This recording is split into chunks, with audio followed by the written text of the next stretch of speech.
Hello, everybody, and thanks for coming back again. Um, I'm really excited to share with you a film about a different Black German adoptee experience, and I kind of don't want to ruin the film for you, but I'm also excited, and excuse the delay, we're trying to work on Skyping in two of the individuals involved, Andreas Nakic, the adoptee, and his mother, Diane Truly, who will join us for questions and answers after we view the short documentary. I do have to say that the documentary is in German. There are no subtitles. I couldn't find another one, but I think you can still kind of follow along, and then at least, and it's short. And then after that, the questions, you'll be able to have a discussion with Andreas's birth mother in English, and Andreas will try to speak with us in English, but we'll have someone help him then if necessary with the German. So if they're ready to begin with the film, please enjoy.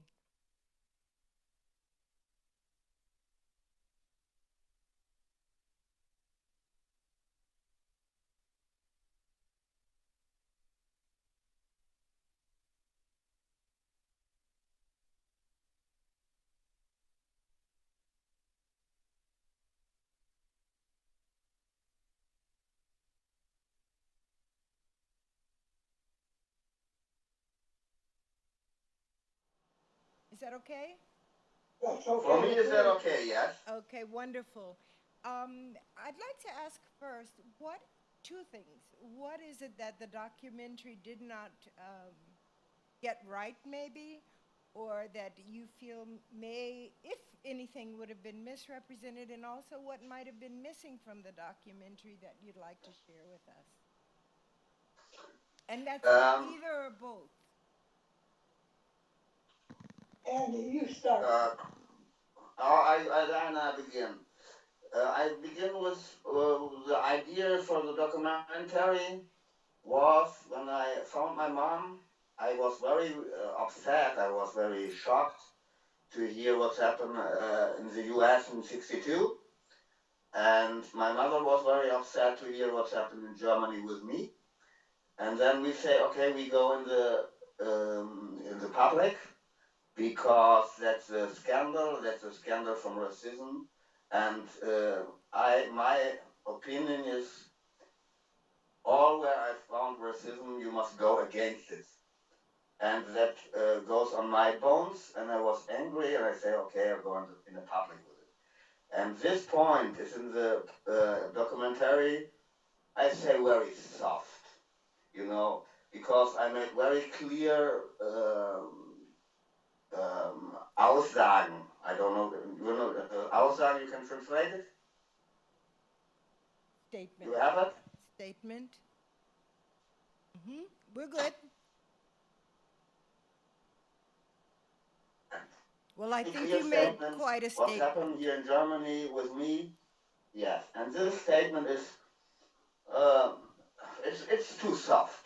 The documentary is on this point too soft for me. Okay. Do you have anything to add to Andy's comment, Diane? No, no, I think one of the things that comes through is I think the fact that we were shocked by some of the things that we found, and I think that shock comes across. I watched the documentary again the other day, and I saw it from a new light because it was even sadder than I remembered. So, is there anything that is missing that you'd like to share with us before I open up to the audience who may have questions for you? I think I was trying to figure out how to say what I was saying. I think that what needs to be noted about it is how much Andy grew during the making of the documentary, because he was partially angry, and by the time he had seen the video from my father and met his family, I think I think that he softened but he's right that the full extent of his anger didn't show in. Yes, that's true. Is there anyone that has a question? And maybe if you ask it, if he can't hear, I can, or if they can't hear, I can re-ask it. I think a lot of people are kind of stunned here to watch this. Well, I'll let's tell see. you, it was stunning to find Andy in Germany. That to me was shocking. In fact, when I heard someone say I didn't speak German, my smart alecky remark for that is, nobody told me I was going to need to speak German so I could talk to my son. Oh, thank you for sharing that. That's really, really important, and I really appreciate that comment. How do you get along now? Well, Andy, I see, speaks a lot more English than I expected, or than he confesses to normally. Andy, I think, does a wonderful job with broken English, and I think that his English is extremely good. He just thinks it should be perfect. But if you went to a foreign country, would you want to keep your language from the country that you were basically driven away from? I don't think so. So we get along very well with our English because we're talking about concepts that we understand. His German and my English, there are a lot of words that we can find the meaning just by talking back and forth. So even though I don't speak a word, I speak only a few words but I don't speak any German. Yes, and I was in the last 4.5 years more than 9 times in the US to visit my family, to get all from my family. And in this time I can learn a lot. I can learn a lot of English when I speak with my mother about very difficult stuff, very emotional stuff. And I say in German, I would say, ich saug das auf wie ein Schwamm. I don't know the word in English. I didn't understand. I didn't quite. We got it. Like a sponge, right? Yeah, he soaked it up like a sponge. You're soaking it up like a sponge? Yes. See, that's how we get Exactly. No questions? Exactly. Okay. Just 1 second. We have a question from an audience member for you. And once again, as an adoptee who at one point shared her story and now sort of doesn't, I understand how difficult it is and how these decisions are made to sort of share your intimate life with the world. I want to thank you for your courage, for both of you, for sharing this, because I think your story is important. Okay? You're welcome. So, thank you. I want to say something. Okay. I made the decision to search for my mother when I was 51. And I don't make it before. All the years before I say, no, I never will do it, I don't want to do it, and all friends from me say, you must do it, and I say, no, let me alone, I'm not ready for it. And I think it is very sad that I make the decision so late, but it was the right point, because you don't know what you find if you are an adoptee. Your mother can say, let me alone, you are remember me as the biggest horror of my. You don't nothing, and you must have a feeling that you are strong enough to can go it and to get very painful answers. And I need 51 years for it. And I say, if some people say, I never search, that's right. You only the adoptee can say, I want. And for me it was very important that when I searched for my mother, that I saw immediately she searched for me. That was a very positive shock, But because before I think, okay, I must live in Germany, and it's sometimes not so easy to be a black in Germany, and I was strong enough before. But when I did it, I was sure that I can stand it. and we're happy for both of you that you did. And we have this question now. Yeah, that was a really beautiful film. I was very touched by the. Can you hear it from the audience, Andy, or should Not so good. Okay, is this better? Yes. Yeah, I was moved by the grace that you both displayed in dealing with this very difficult situation.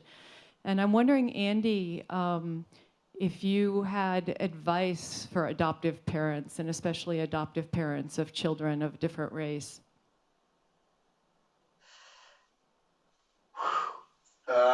I come in a family with only white children, white brothers. For me it's very important to make a difference between my brothers and between my adoption parents. My adoption parents was okay, and that I can say in the world. But my adoption brothers was in another way, but not in the same way, but they was in another way victims from her own parents. And when you see the documentary, you see one brother of me, Matthias. He goes inside and he say immediately, Andy, make this documentary, please. And I'm on your side. And he say, the first time in my life, one brother of me say, his mother was a racist. And I never say it before, but when I think about all what she did, it's true. But it was important that he say it, and not I, as a black adoptee, because all people can say, oh, he's so ungrateful, blah, blah, blah. No, her white second son say, my mother was a racist. And that's very important. He don't say the word racist. He say in Germany, you say, what's the word in German? Now I lose my German. They say ressentiments. Ressentiments is like stereotypes. She has stereotypes in her head. And in this way she treat me and he treat me, but my brothers don't treat me in this way, you know? And that's very important because I'm over all difficulties. I'm in solidarity with my brother, and my brother in this documentary, Matthias, make a very, very strong and straight job. When he go in with his adoption brother, black adoption brother, in the documentary, go in the public and say, okay, we speak about my parents.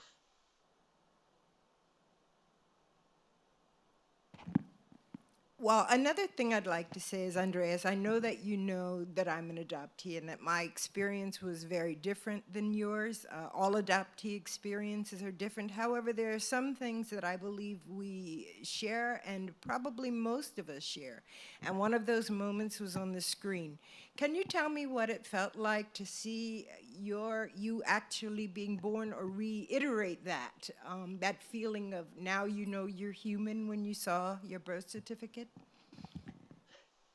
When I saw my birth certificate in Denver the first time, it was so, all the time when I was in the U.S. the first time in Denver, in California, in Denver, was very emotional because it was the first time when I come back to the U.S. after 46 years.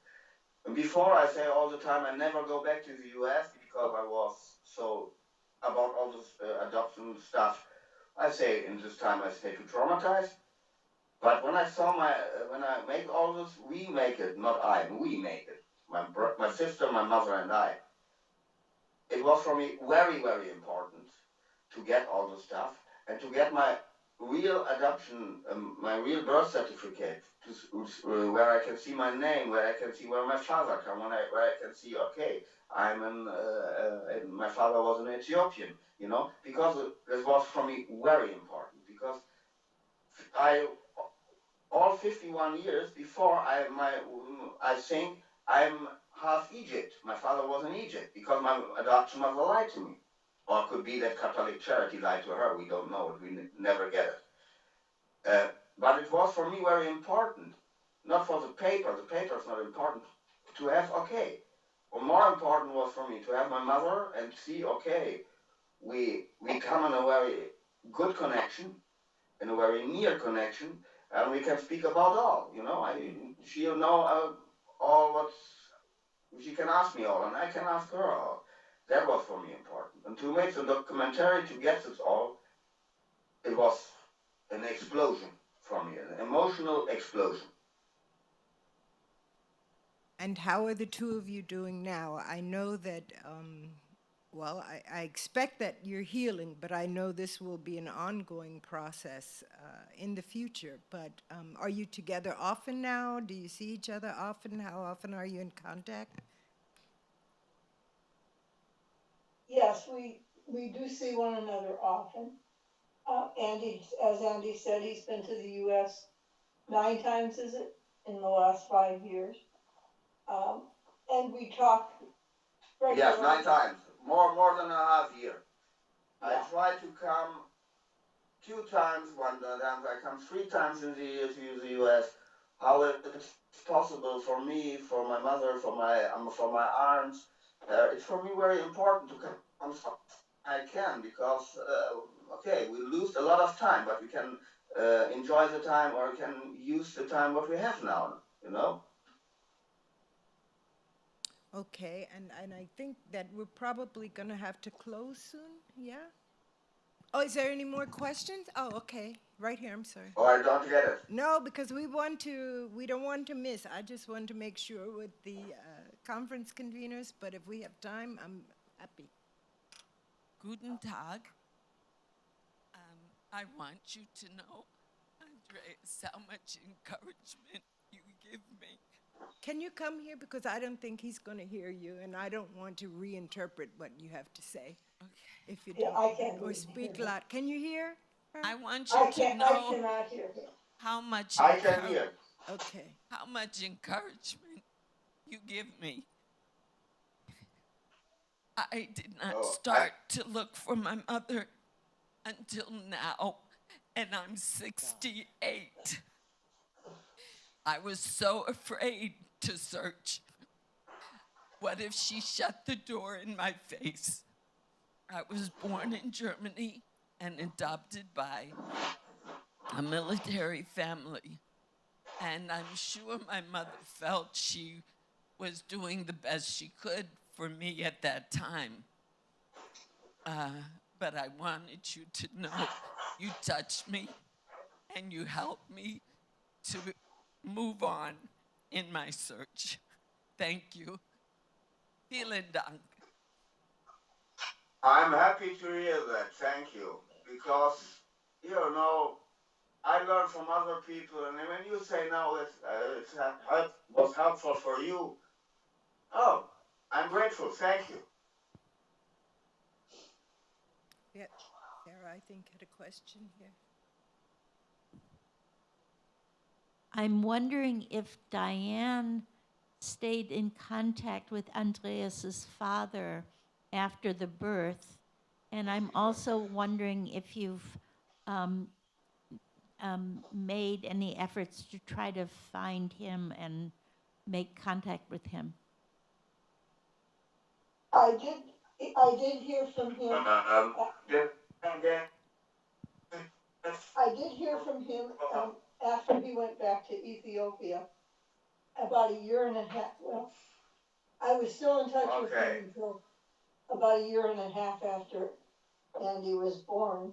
And he contacted me after Catholic Charities had lied to me about claiming that Andy was fully adopted. So my response to Bakala was, he wanted me to come to Ethiopia and undo the adoption, but I told him I couldn't, which was true.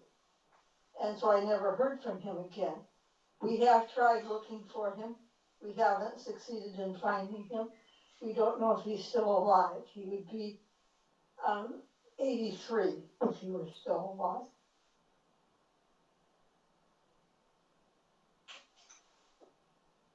And perhaps any siblings? So no, huh? I guess. I can.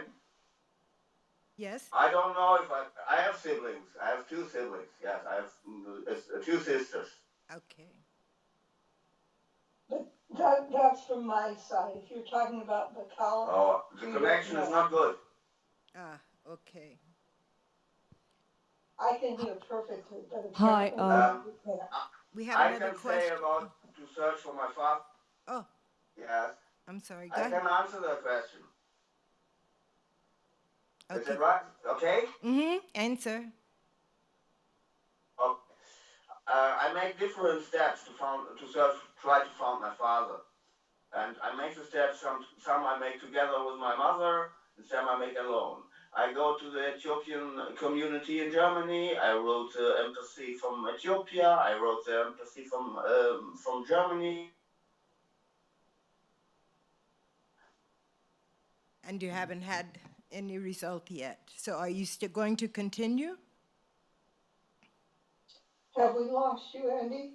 I don't hear him. Ah, okay.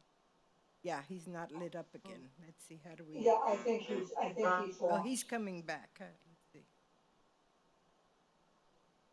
How do we get him back in? We lose connection. Oh, are you back now? Andy? Andy, we heard you for a minute. Yeah. Oh, okay. Okay, and we have another question? No, it's not a question. I just Oh, want to. It's more a comment. My name is Sherry. I'm also Black German Andy. I'm from Berlin. Yeah. And but I wanted to thank both of you for your courage and for the journey, because you just told a story, or it's not a story. It's your life, to share your life, part of your life, with us by doing this film. And even if this film is not hard enough in the statement, like you mentioned, it's still a buried story I was able to see and get to know. I'm really happy about it, because you gave hope and strength. And I want to thank you for this hope and strength you gave me. So thank you very much. Another question? I can say.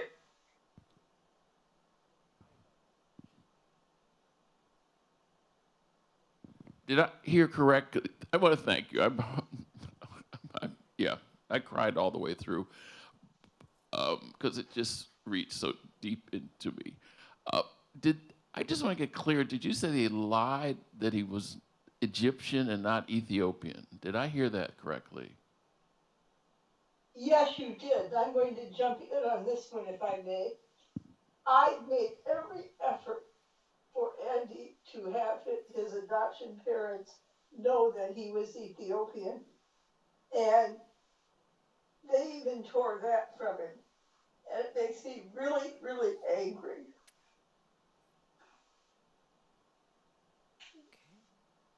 We lost. I think we lost Andy again for a minute. Perhaps he'll call back in. Let's see. Andreas. Here he is. Here he is. Is he back? Hello? Hello, you back? Yes, now I'm back. Okay. Is your mom still there? Diane, are you still there? I think we lost her. Uh-oh. Hold on. Yes, I'm there. Have another question? Andy, at the beginning of the documentary, you were shown Please. you were shown doing practicing your martial arts. I'd like to know what role, if any, that played in giving you the strength and the peace of mind to make a decision to go forward to find your mother. Oh, please. Did you hear me? Did you hear the question, Andy? Uh-oh. Question again. I don't get it. The martial arts in the beginning of the of the film, what role did that play, if any, in giving you the strength to move forward and make the decision to search. Can you hear me? Andy? Must be his phone.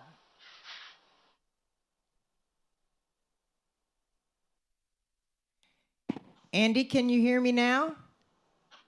Yeah, and now I hear you. Awesome. One more time. Let's see. Go ahead. Hi, Hello? Yes, hello. I know I hear you again. Okay. Andy, at the beginning of your story, we see you practicing your martial arts. My question is, what role did that play, if any, in giving you the strength or the peace of mind to make the decision to find your mother? I tell you something. The martial arts was for me, I began it when I was young. I always must and did fight when I was a little boy, when I was a young man. And then I began the martial arts. At the beginning it was, okay, I want to learn to defend myself, for self-defense. And I was a very angry young person. But not only angry, different. But the martial arts give me a ground, you know, and to teach other people it makes me more calm and give me a little bit more balance in my life. And to bring it together, now I work as a martial arts teacher or a non-violence teacher to try to teach children or a young person to say, okay, don't make mistakes if you are angry. I make a lot of mistakes when I was angry. And to say to children, don't make the same. And the martial arts was for me when I said, give me the power to don't give up, you know? For me was always important, nobody has the right to touch me. I don't have the right to touch other persons, but nobody has the right to touch me, and I don't want it. And the martial arts give me the people in Germany are not all, but a lot of people are racist, and they are very bad racists, and you must fight against them.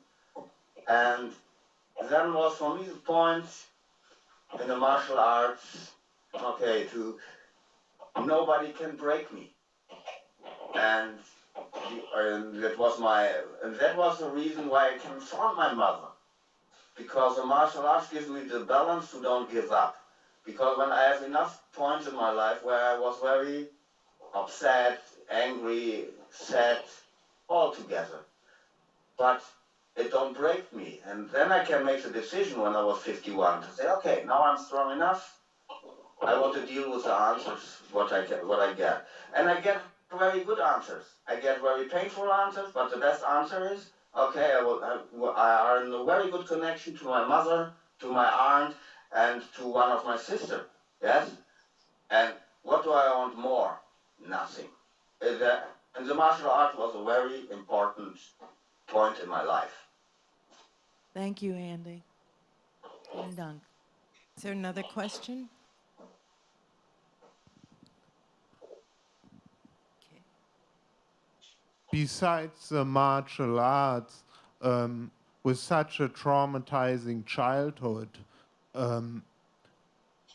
how did that affect you first going into adulthood until you came to a place where you could overcome all that? I want to say I have very good martial arts teachers, because my martial arts teacher, they accept me how I are, and they say, okay, Andy, you are a good teacher. And for them also it was not important if I'm black or not. They was only respectful to me.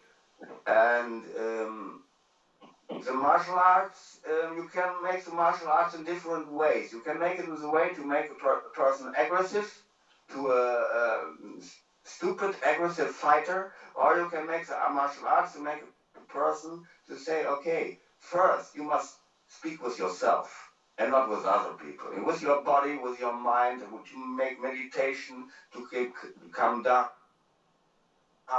And in this way, my teachers teach me, you know.